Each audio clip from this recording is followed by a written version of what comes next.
Hello students, welcome to our tuition classes Sardar Nagar Ahmedabad. Last lecture में हमने 11th के chapter number 2 में कैश एंड क्रेडिट ट्रांजैक्शंस को समझा था। आज मैं आपको वाउचर टर्म एक्सप्लेन करने जा रहा हूँ। सो ये वाउचर होता क्या है? जब हमने फर्स्ट चैप्टर किया था टर्मिनोलॉजी का, तब मैंने आपको एक्सप्लेन किया था कि जो भी हम ट्रांजैक्शंस करते हैं और उस ट्रांजैक्शंस को प्रूव करने के लिए जो एविडेंस हमारे पास होते हैं, उन एविडेंस को वाउचर कहा जाता है। The pillar of accounting is voucher. कोई भी हमें एंट्री करने के लिए हमें एक एविडेंस चाहिए। सो वाउचर क्या है? पिलर हैं अकाउंटिंग का। जैसे किसी भी बिल्डिंग को खड़े होने के लिए पिलर्स की ज़रूरत होती है, वैसे अकाउंट्स के पिलर्स जो हैं वो वाउचर हैं। First step to write account is voucher. Voucher से हम आइडेंटिफाई कर सकते हैं कि हमारा वो ट्रांजैक्शन कितने का है। जैसे फॉर एग्ज़ाम्पल, आपने स्कूल में फ़ीस डिपॉजिट की 5000 रुपीज़ और वहाँ से आपको रिसिप्ट मिली, तो वो जो रिसिप्ट है वो वाउचर है। उससे आप प्रूव कर सकते हो कि आपने 5000 पे किए हैं या व्हाटसोएवर अमाउंट है वो आपने पे किया है। सो वाउचर मीन्स ये एक प्रूफ है, ये एक एविडेंस है जिससे आप ये बता सकते हो कि आपने ये ट्रांजैक्शन किया है।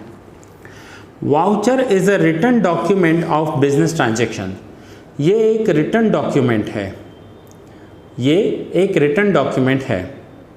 The nature of transaction is determined through voucher. Transaction का नेचर कौन सा है? नेचर मीन्स क्या वो हमारी इनकम है या एक्सपेंस है, हमारा सेल है या परचेज है, ये हमें वाउचर से पता चलता है।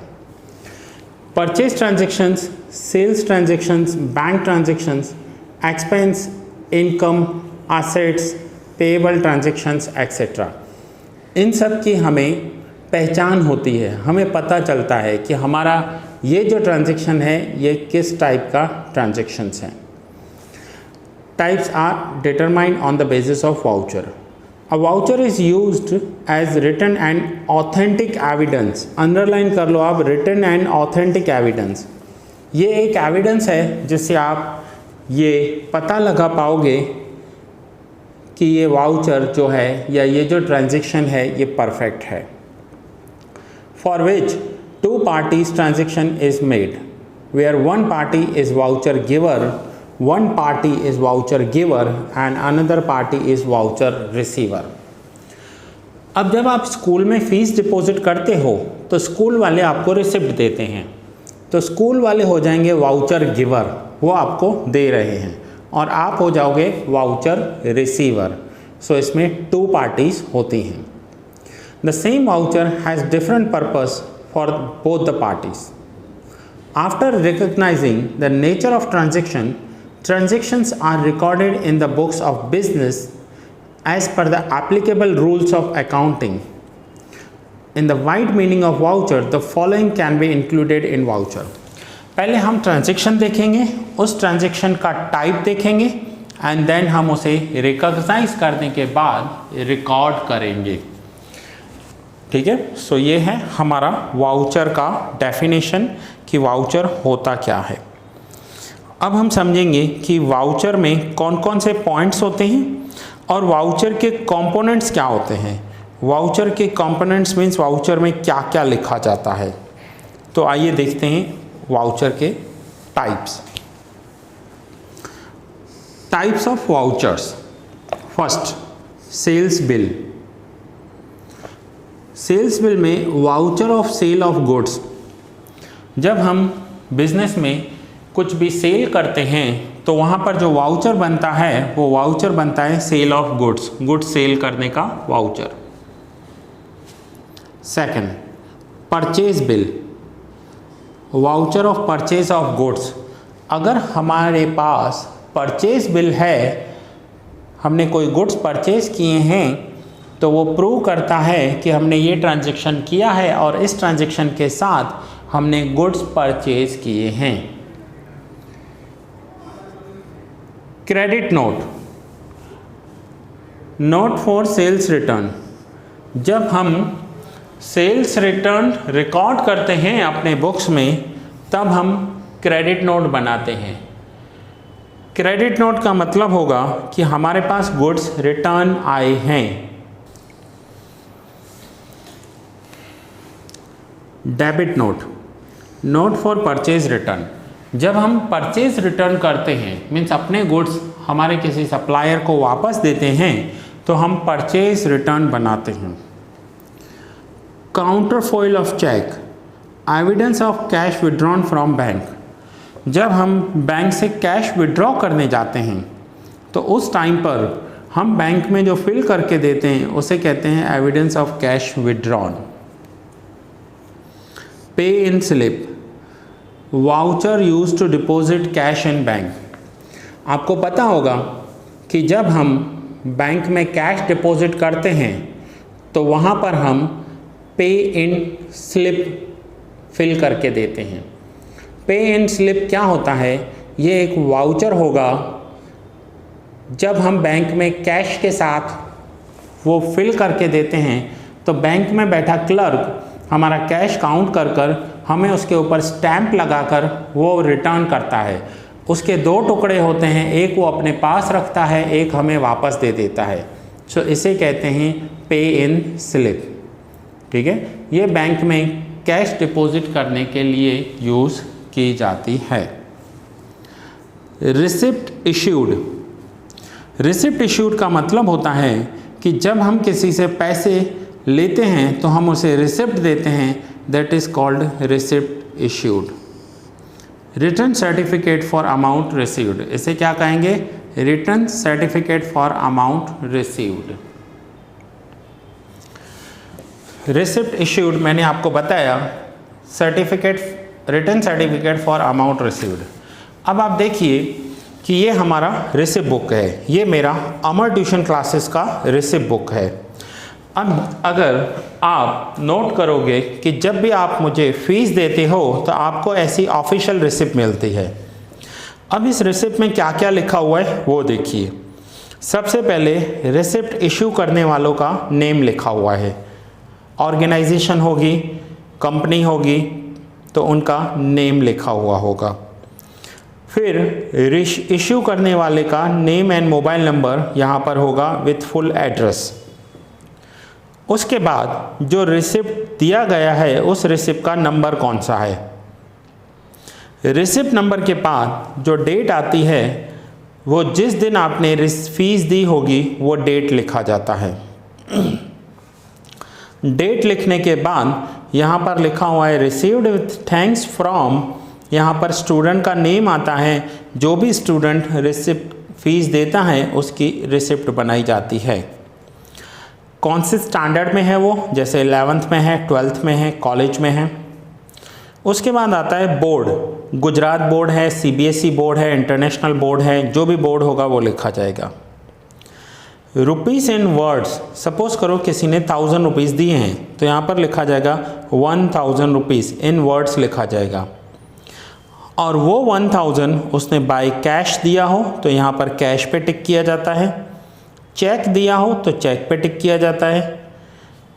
उस चेक का जो बैंक और ब्रांच होगा वो यहाँ लिखा जाएगा। जो चेक दिया होगा उस चेक का एक नंबर होता है वो लिखेंगे, डेट देखेंगे, और वो स्टूडेंट पार्ट पेमेंट कर रहा है या फुल पेमेंट कर रहा है, मीन्स उसने इंस्टॉलमेंट दिया है या पूरे साल की फ़ीस दी है, वो लिखा जाता है।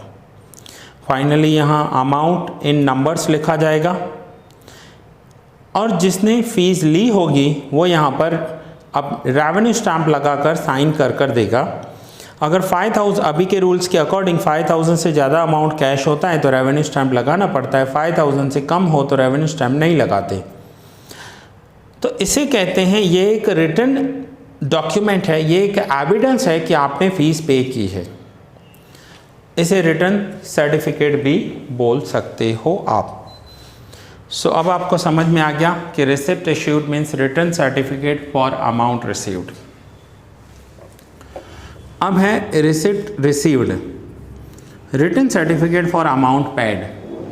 अब मैं आपको दे रहा हूँ, दैट मीन्स मैं इश्यू कर रहा हूँ, आप रिसीव कर रहे हो ये सर्टिफिकेट, मीन्स आपने अमाउंट पे किया है और मैंने अमाउंट रिसीव्ड किया है। एक्सपेंस बिल्स, जब भी हम बिज़नेस में कोई एक्सपेंडिचर करते हैं तो उसका बिल देना होता है, चाहे वो बिल किसी भी टाइप का हो। समझो हमने बिज़नेस कर रहे हैं और हमने पूरे महीने में हम ये बता रहे हैं कि हमने 10,000 rupees as a electricity bill pay किया है, तो हमें उसका एविडेंस देना होगा, हमें उसका बिल देना होगा कि हमने 10,000 का इलेक्ट्रिसिटी बिल पे किया है या नहीं किया है। ऐसे ही सेम बिज़नेस में जितनी टाइप के ट्रांजैक्शंस होते हैं उतनी टाइप के वाउचर्स होंगे और उन वाउचर्स को एज अ एविडेंस कंसीडर किया जाएगा। ये एक प्रूफ है कि हमने वो ट्रांजैक्शन किया है और उस अमाउंट के साथ किया है।